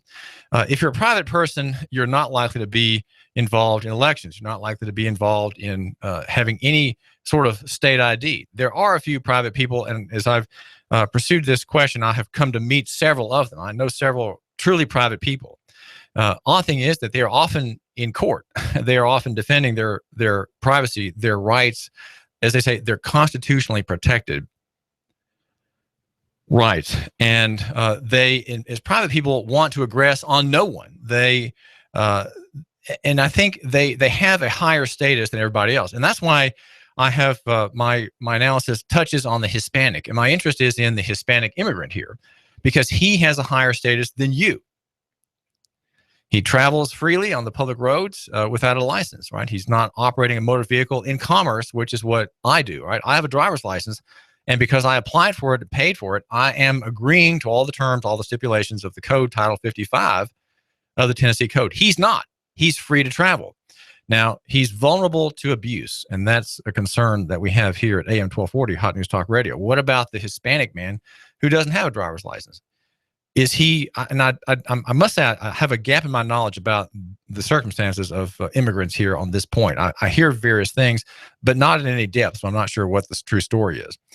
The law system that we have with modern states is a mirror law world. It mirrors the real world, and in that world, there are avatars, which are your ID, which is created in a corporate setting, you have two people. You are a listener. You're a man. You are a private person, but you create by application, by entering into the stream of commerce with the world of credit and the world of government. You create this ID that operates in this mirror law system. But those things apart, if you can somehow separate yourself from that ID, from that avatar, you've elevated your status legally, maybe morally, hopefully morally, and you maintain yourself in the realm of living people as opposed to the dead. The dead are in civil law, and that is in that domain includes, you could say, commercial law. It includes the admiralty, maritime law, statutory jurisdiction, public jurisdiction. That would be bills, codes, legislative edicts, regulatory rules as well, and then corporations. These are fictions. These are dead. They're not living. They don't have the pulse of blood in them. But real people, and these include more Hispanics than Anglos, more Hispanics than blacks in Hamilton County. They live under natural law. They live at common law. They live under constitutional protections. Still, these protections are theirs. They just have to know how to claim them. That's the mystery. That's the great work, I think, that someone out there, maybe you, need to undertake. They are private people living real lives in a lawful circumstance. They're not fictions. They're not dead, and they're not public parties. They're not corporations. They're not two-legged corporations, as so many of us are. What can we do to help them? What can we do to expand that area of life? You give us 12 minutes and 40 seconds, we'll give you Chattanooga and the world. News Talk 1240. Expect cloudy and mild weather for your Saturday. Could see a few sprinkles or maybe a light shower, but not much. Highs near 62 tonight. Lows only 50 to 53. For Sunday, scattered showers and thunder showers will roll through. Highs into the lower 60s with a little break in the rain on Monday. Highs upper 50s. For lunch or dinner, come to Guthrie's, home of the original golden fried delicious chicken finger with their special sauce. Open daily locations in Trenton, Signal Mountain, and Ringgold. Go get Guthrie's. It's always good. And I'm Swarcine 12 Chief Meteorologist Patrick Core. On AM 1240, Hot News Talk Radio. Are you prepared? Do you have an emergency plan? Do you have the skills and mindset to survive a disaster? Now is the time to come to P5 Preparedness. We offer preparedness classes, supplies, and over 30 years of combined knowledge. P5 Preparedness, located on East Brainerd Road between I-75 and Gun Barrel. Look for the big Army truck. Call us at 423-602-2175. Do not wait. You need to get prepared today. Nobody knows what tomorrow holds. Get the skills and supplies you need or die waiting for help. P5 Preparedness. Hello, I'm Mike Little, candidate for criminal court judge with 25 years of criminal court experience, which makes me the most qualified candidate. The experience I have gained from handling over 4,000 cases in state and federal court has equipped me with the ability to be fair, impartial, and independent. As your next criminal court judge, I will focus on keeping Hamilton County safe. I view this position as a public service and will strive to improve the daily operations of court. I humbly ask for your trust and vote in the March 1st Republican primary. Paid for by the committee to elect Mike Little, Barry Abbott, Treasurer.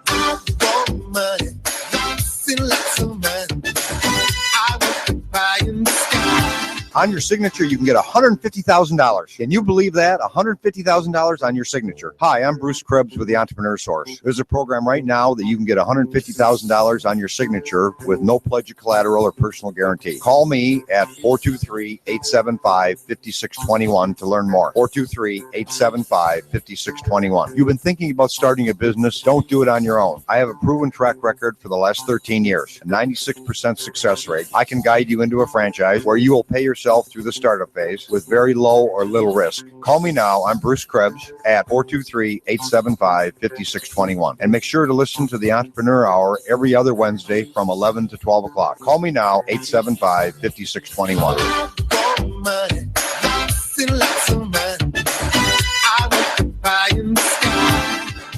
Here comes Dale Earnhardt Jr. He's got third. He's going for second. Earnhardt going for the lead. The NASCAR Sprint Cup Series is on the Motor Racing Network.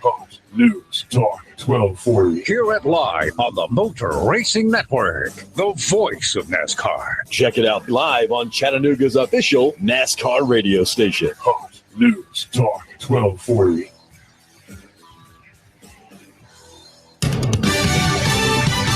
Fox News Radio, I'm Lillian Wu. The president delivering a statement this morning on the controversial detention center in Cuba as Congress gets ready to receive a plan to close Gitmo. The president's plan is to transfer away as many detainees as possible to third countries and bring those remaining to the U.S. But that's a step that's opposed by many members of Congress, Republicans and Democrats. That political opposition stands in stark contrast to the best advice that the commander-in-chief receives from our military. White House spokesman Josh Earnest said there are 91 detainees remaining at Guantanamo. Fox Radio's John Decker. Parts of the Deep South could get slammed by severe weather today. A storm system will continue to develop and move eastward, bringing in areas of heavy rain and thunderstorms anywhere from eastern Texas to parts of the southeast. Fox meteorologist Maria Molina and Iraqi Kurdish troops say they've rescued a Swedish teen from the Islamic State. Fox News, we report, you decide.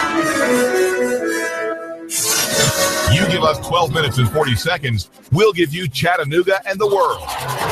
News Talk 1240.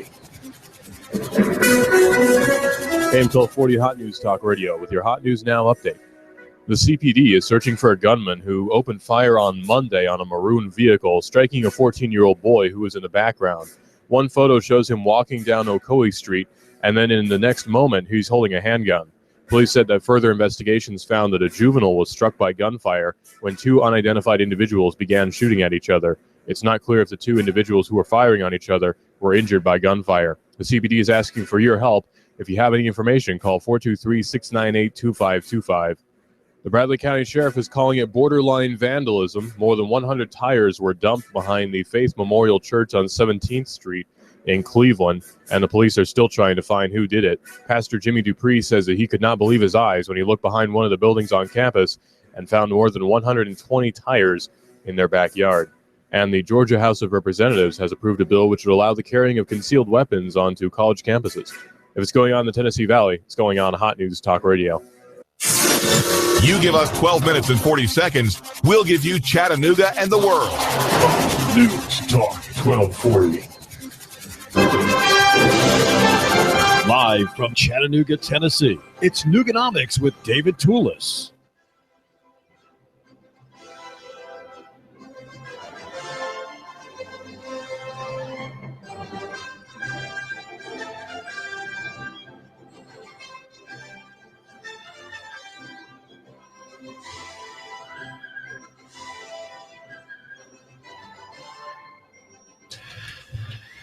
I do appreciate you giving a couple of minutes of your time to us here at our station, AM 1240 Hot News Talk Radio. This is David Tulis.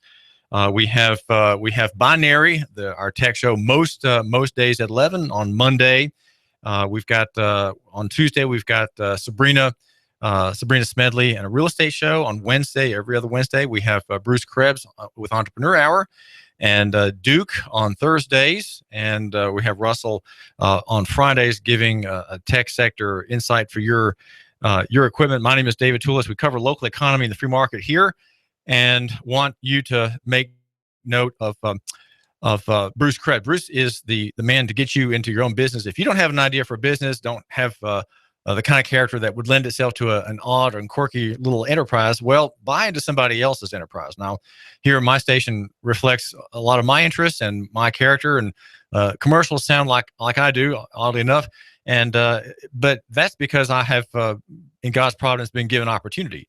Now, you have opportunity too, and it may be in somebody else's business. So you buy a franchise, and Bruce Krebs will help you to do so. He will help you find the franchise that fits your budget, fits your background. Maybe you wanted to do something completely different from what you've done before, and just abandon your former field. But maybe you want to be in your field. Maybe you can find someone that has a franchise that lets you use your deep knowledge of your sector and your trade.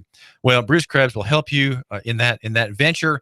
Get on his agenda today. Call Bruce today and ask to meet with him for initial consult. His consultations are free, and the number at Entrepreneur Source is 875-5621. That's 875-5621, and his name is Bruce Krebs. Call him today and start working now on your plan B. My analysis of the economy is the national economy is bleak, and our goal here is to enhance local economy and the free market by there being more entrepreneurs, more small business people who are starting out with just a fancy, maybe just a fantasy, maybe just a hope, but who want to monetize something they know and to provide a service in local economy and the free market. To help you do that and to help you consider how you could advance possibly an existing business if you were already up and at it, or work for someone who is in the small business sector, we're going to talk with Ryan McReynolds, who founded RSM Apps, which is an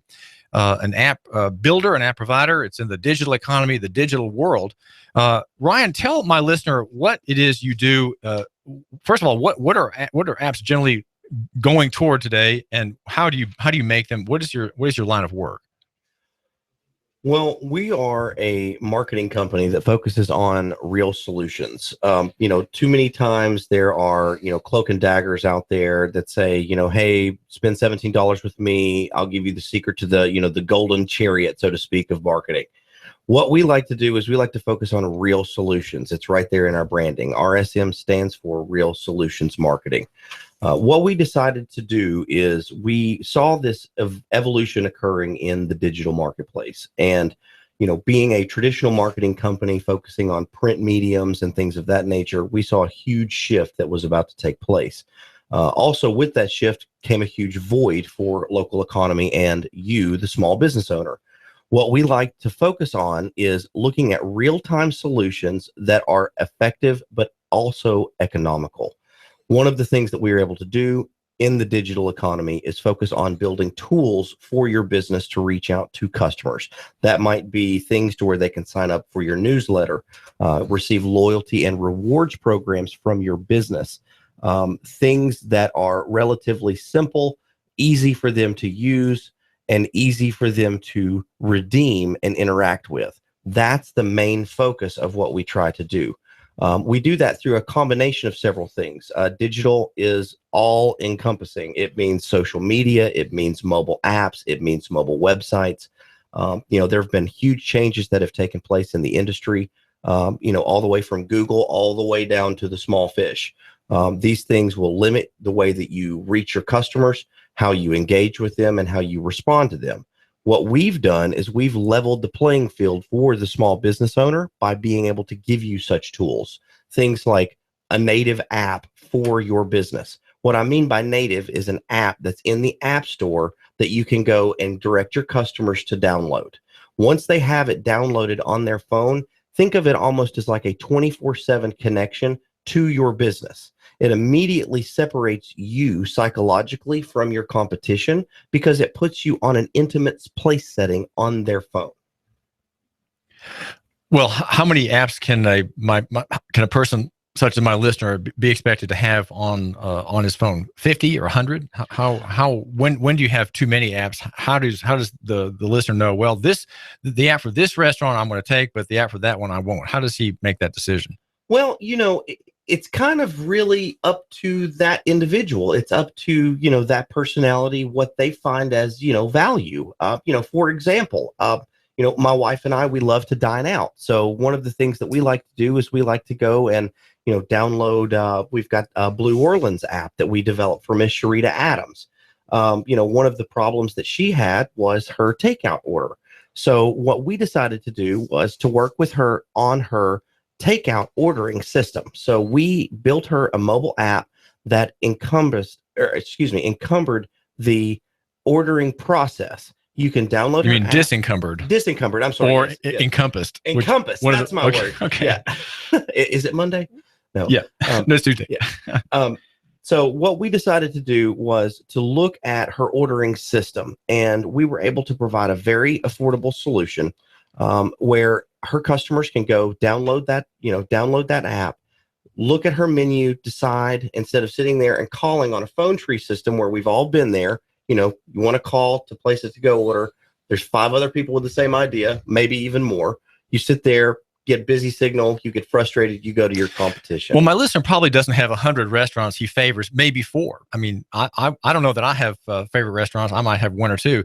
And so it's really not a big deal, as my question suggested, to have, an app for my favorite restaurant, right. My favorite, where I do my dry cleaning. I don't know if that company would have one, but we're not really talking about that many because one's commercial life does have real limits. Absolutely. Yeah. And, you want to be selective about what you have. I mean, a lot of apps are utilities. They serve a utilitarian function. So when choosing what types of apps, you really want to kind of mimic it to your lifestyle. A lot of them are really indicative of, like, for example, you have your Target, your Kohl's, your Walmart, your really big box stores. These are really good utility tools because they let you know of deals and discounts that are going on in that local store. Those are very common apps that you would have on the phone. One of the things that is the big misconception about how many apps do I have on my phone is really based on storage.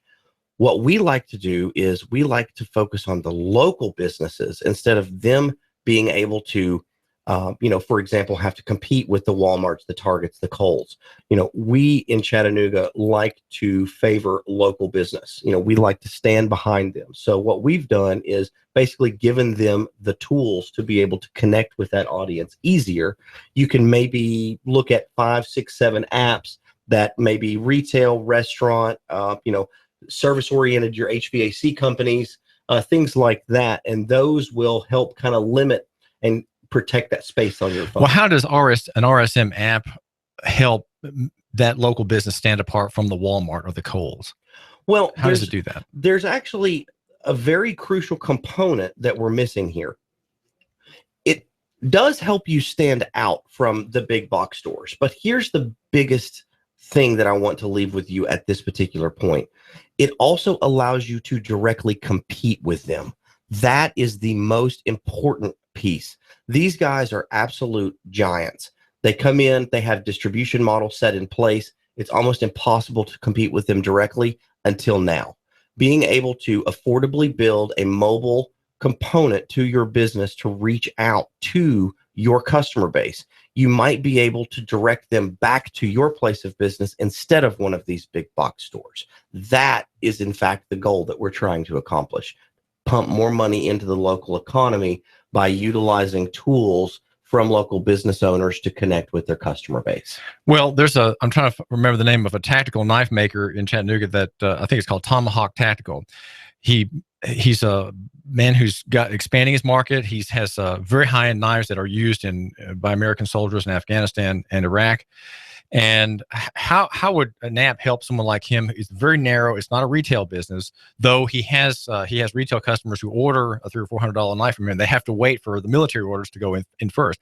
How does he, in a very narrow field such as that, as thin as a blade, if you will, use an app? Or can someone like that use an app? I think it's called Tomahawk Tactical.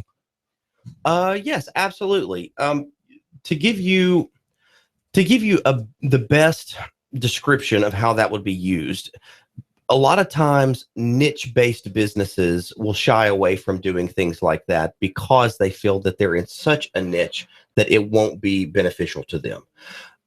Apps actually are geared and oriented to focus on extreme niches. Now, it also can be expanded to be very broad and, cover the majority of things such as retail or service-oriented businesses where you've got lots of customers, lots of services that you're offering.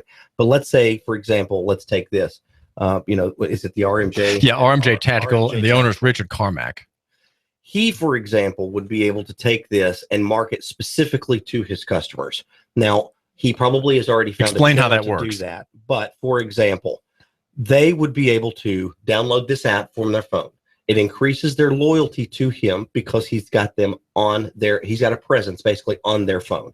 He's got a direct 24/7 connection to them to where they can come in and receive pertinent information, relative tips, maybe cleaning tips about the knives, the equipment, the apparel, whatever he's selling, and then be able to redirect them back in, join a newsletter on his behalf to extend and further his marketing efforts. But the biggest thing that it does is it actually provides them a shopping cart to then be able to order those products on the go from their phone.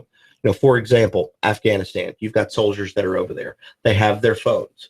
Some of them do, some of them don't, depending upon where they are and what type of service that they're in. They would be able to, instead of having to go in and log the computer time like they do in the base, they would be able to actually order the phone or order the knife or the apparel or products directly through their phone across seas.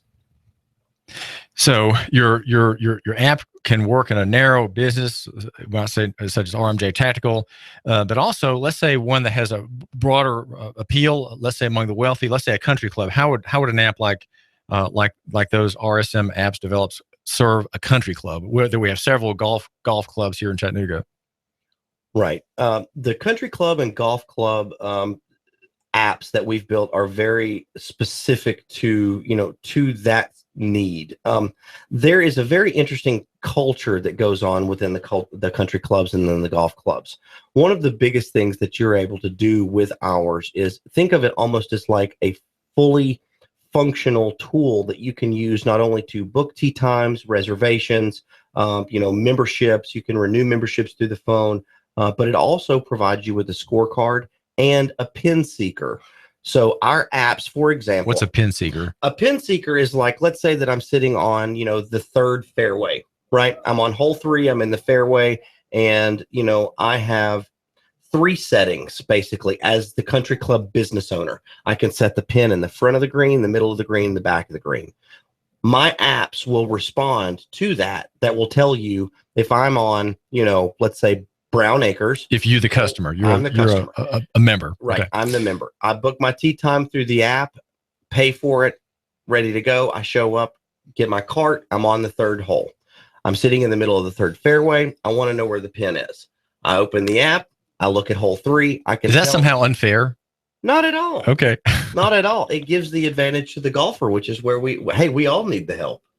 So, but long story short, it'll actually tell you the distance to the pin, where the pin is located, and then give you an idea of, what type of club to select, what kind of shot to make. So do you have actual clients in Chattanooga that are country clubs? We're currently working on that in Chattanooga. We do have several golf courses that are out in California. We have several that are in North and South Carolina. Most of the concentration of the ones that we've done for country clubs is Hilton Head. So most of the labor that goes into creating an app, once done, can be sold with a greater markup by your business to others who are in the same field, right? So once you devise one app, it can be more or less replicated with other clients with some adjustments. Is that how that works in your business? It can be. One of the things that is of huge misconception in this business is the cookie cutter mentality. What we like to do is we like to focus on building custom solutions for each individual business. You see a lot of this within like the directory listings that you'll subscribe to. Your business doesn't really stand out next to the competition. It's got, a 1 inch by 2 inch little square, or an interactive link that goes to your Facebook or your email or your website. These types of things are very cookie cutter. We do not operate in that type of an environment. What we like to do is, for example, we like, one app to be completely separate, built, looking, self-sustainable and completely unique to another. That way, the business owner gets a total unique concept and appeal to his particular audience. Is RSM Apps though threatened by others who don't do that, who have a cookie cutter approach and who are appealing to, let's say, the Walmart sort of buyer in that field, and not someone who wants to have the Kohl's model, sure, right, or the Macy's model? Well, how do you sustain yourself when looking at apps? You have to think of it almost like buying a car. There's multiple different types of cars. There's models, there's engines, there's makes, there's years. There's all of these things that go into making these types of decisions. Being an app developer in today's digital marketplace means that you have to be flexible. If we had a customer, for example, that came to us on a budget but wanted to utilize the power of mobile technology, we would look at other alternatives. It might not necessarily be a native app that would cost several $1,000s. It might be something like a web app or a hybrid, which is a combination of the two. So yes, in order to survive, to answer your question, you have to be extremely flexible with your product and your offering. What we do like to do, though, even if it is, for example, an out-of-the-box product, we come in, we customize it. They're really prevalent with websites and things like that nowadays, like Wix and Weebly. There are app builders that are out there that are doing the same thing. We call them white label resellers. They are a cookie cutter style template, a model, if you will. And one of the biggest things that they've done is they've driven the cost way down because they've basically commoditized the industry. Well, that's a danger of anyone in the digital field. Absolutely. Right? Well, tell us just briefly, Ryan McReynolds, about RSM Apps, when it got started, who the founders are, and where your staff lives, your staff members live. Sure, absolutely. I actually founded the business RSM in 2005.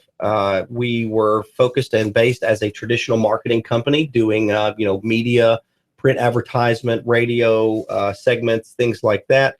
We transitioned in 2011-12 to going to a full digital turnkey agency.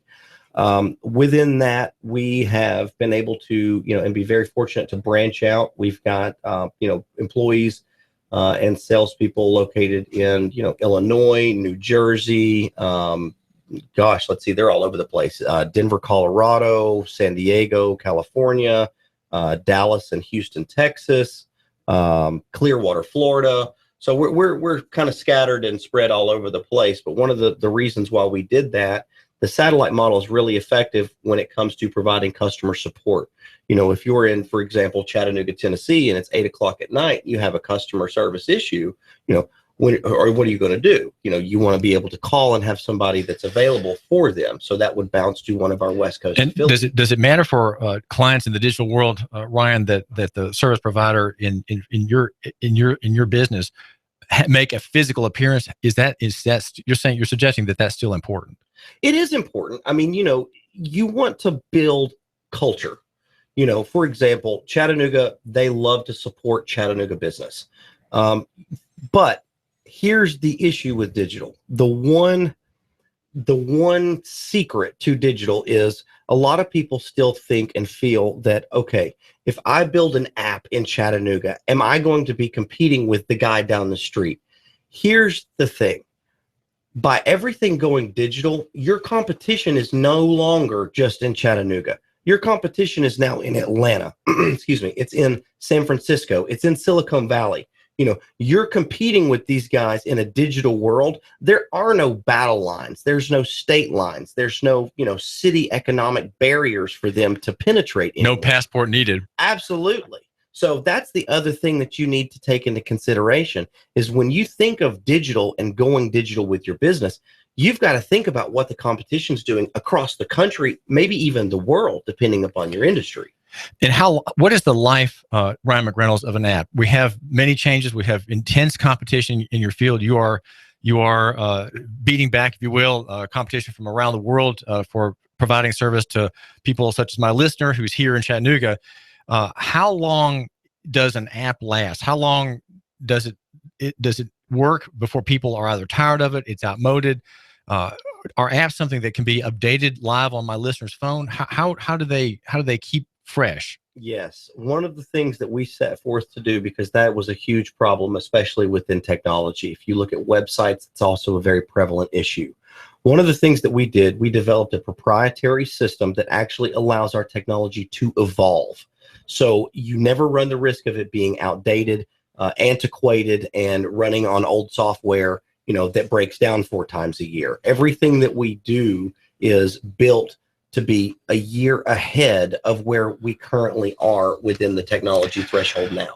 Well, this is David Tulis. We're at AM 1240 Hot News Talk Radio, and we've got Colin Cowherd at noon. And want to make sure you know about him, and Sean Hannity at 3. This is the David Tulis program. We're covering local economy and the free market. We are jealous for the prerogatives of local. Our suggestion is love your neighbor and buy local. And if you're a businessman here in Chattanooga, you want to have, I would suggest, a local provider of this global intergalactic system online, and that would be the application for your smartphone, and that would be a company such as RSM Apps. Well, let me ask you this: what about gyms and fitness centers? Are there apps for those as well? Do they have particular needs, Ryan McReynolds? Absolutely. The majority of the cultural style apps, your fitness, your spa, your country club, the biggest thing is people want to be able to make reservations, pay monthly dues, receive important information, updates about what's going on within the company that they're, basically choosing to be their provider. The apps basically cover all of those thresholds and conveniently put them into one place on your phone. Now, if my listener wants to give you a call, Ryan, what's the best way to reach you, or tell us just briefly about finding you online? Sure, absolutely. You can visit our website, which is rsmapps.com. That's RSM Apps. You can reach me as well on 423-280-1813. That's one of our direct lines. We're happy to consult with you and see if this is a good solution for your business. 423-280-1813.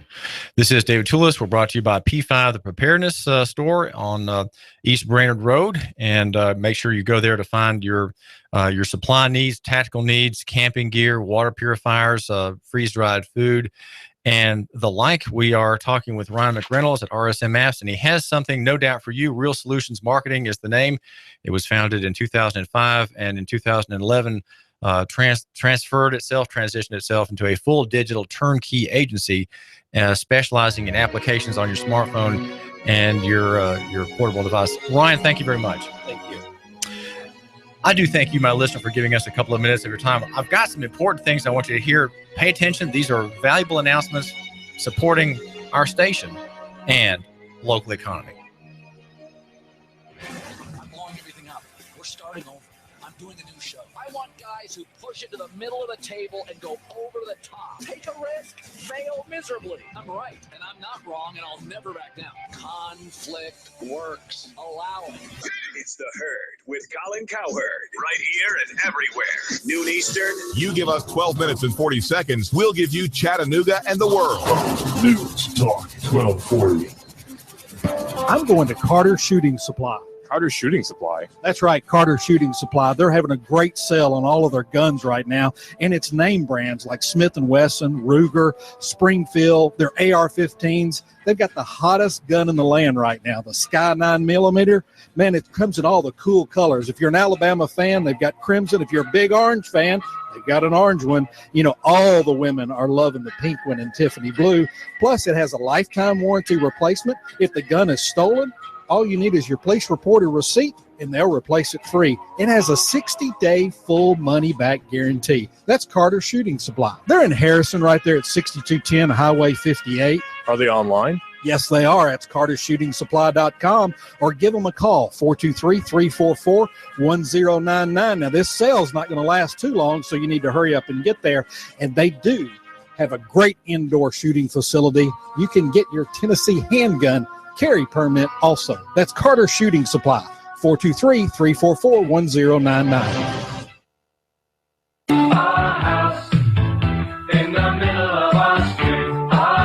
Hi, I'm Sabrina with Sabrina Realty Associates. Now is a great time to sell your home. In our area, inventory is at an all-time low, which translates into higher sales prices. Call us today at 423-499-7780 to set up a free consultation and discuss our unique and aggressive marketing programs. We will provide you with a free market analysis to determine the right value of your home. Call us today at 423-499-7780 or visit our website at SabrinaRealty.com.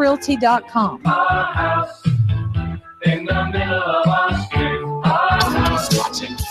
More businesses are facing problems and penalties for not complying with IRS rules. Business owners must file Form 1099 on or before February 28. Need assistance? EJ Pelton CPA will help. If you need 1099 help, call EJ Pelton Company at 332-3339. He will file those 1099s for you and keep the government off your back. EJ Pelton Company on Brainerd Road near the Belvoir Light, and in Soddy Daisy on Dayton Pike north of Food City. Call 332-3339. I wonder who's watching me now. The IRS. You need a place for your party or maybe a wedding reception for 100 or even more. Maybe you'd like to host a small trade show for your business, and you need a very affordable venue. Are you looking for a place for your birthday gala or services to start up a church? Look no further than the Hidden Gem in Hickson. It's an overlooked, newly appointed reception hall right here in Hickson, Tennessee. Big space, small price. That's right, big space, small price. Call Mr. Chu and ask for a tour. 316-7388. That's 423-316-7388. He'll tell you a lot more about the venue. Rent this venue today. Just call 423-316-7388 and ask for Mr. Chu. Nooganomics.com is a slap of fresh air, a 2x4 across the brain every morning. Read Nooganomics.com to find out what's happening in Chattanooga. Local-centric, Nooga-centric. Read it. The man who matters does. You should too. You give us 12 minutes and 40 seconds, we'll give you Chattanooga and the world. WSDT Sunny Daisy, Chattanooga. CBS News. I'm Steve Kathan. A final push from President Obama to close the U.S. prison at Guantanamo Bay, Cuba. We're live in Washington with CBS's Barry Bagnetto. Call it his closing argument for a case he's been making since he ran for president. We can capture terrorists, protect the American people, and when done right, we can try them and put them in maximum security prisons, and it works just fine. Under a plan sent to Congress, 30 to 60 detainees would be brought to the U.S. 13 possible facilities are mentioned, and none is endorsed. Senior administration officials say construction and transfer costs could be offset within 3 to 5 years by savings. We can ensure our security, uphold our highest values around the world, and save American taxpayers a lot of money in the process. Live in Washington, Barry Bagnetto, CBS News. I'm Stephen Portnoy on Capitol Hill. The Republican chairman of the House Armed Services Committee says he's open to at least holding a hearing on the plan. But Texas Congressman Mac Thornberry argues any strategy to close Guantanamo must have bipartisan support. For years now, majorities in both parties have voted to ban the U.S. resettlement of Gitmo detainees. The president's proposal was commissioned by Congress, due today, and may just wind up collecting dust. 4 are dead in Phoenix after a gunman shot and killed relatives in a home that was on fire when authorities arrived. Police Lieutenant Trent Crump. The suspect has shot 4 of his family members and is deceased himself, and I still don't know the terms of that particular shooting. He says a child was injured in the shooting spree. In Kalamazoo, Michigan, CBS's Jim Krasula is covering the aftermath of Saturday night's deadly shootings. Vicky Koff wants the world to know there is hope for her 14-year-old daughter, Abigail, one of 2 to survive Saturday night's shooting spree. She is alive, and she is fighting for her life. I want everybody to understand that. Abigail is strong, and she was a vibrant, beautiful young lady and did not deserve this. Doctors say the girl is moving her toes, a great sign, they say, since her heart stopped at one point.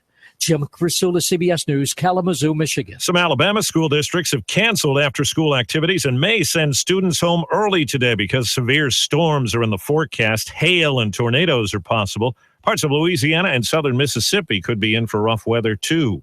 Republicans caucus in Nevada today, the latest contest on the presidential campaign trail.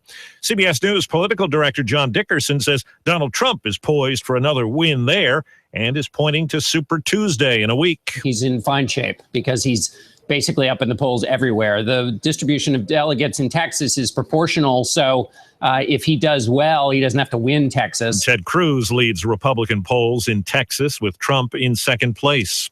Wall Street, the Dow is down 148 points, and the NASDAQ is down 51 points. This is CBS News. Loan is a 30-year fixed-rate loan with a 1-0 lender paid buy-down. Reduced payment valid only during the first 12 months. The monthly payment during the first 12 months of your loan is based on a rate that is 1% lower than your interest rate for this loan program. Not all applicants will qualify. Rates and terms subject to change. NMLS 6606 Equal Housing Lender. Call 888-369-6455 for licensing information. I'm Rick Arviello, CEO of New American Funding, and we have just introduced a no-points, no-lender fee 30-year fixed-rate mortgage at 3 5/8%, 3.57 APR, with the first full year's payment at only 2 5/8%. At New American Funding, we figured out a way to give you more of your savings right up front. Your payment at 2 5/8% fixed rate in year 1 and 3.57% APR for the remaining 29 years with 0 points and 0 lender fees. This is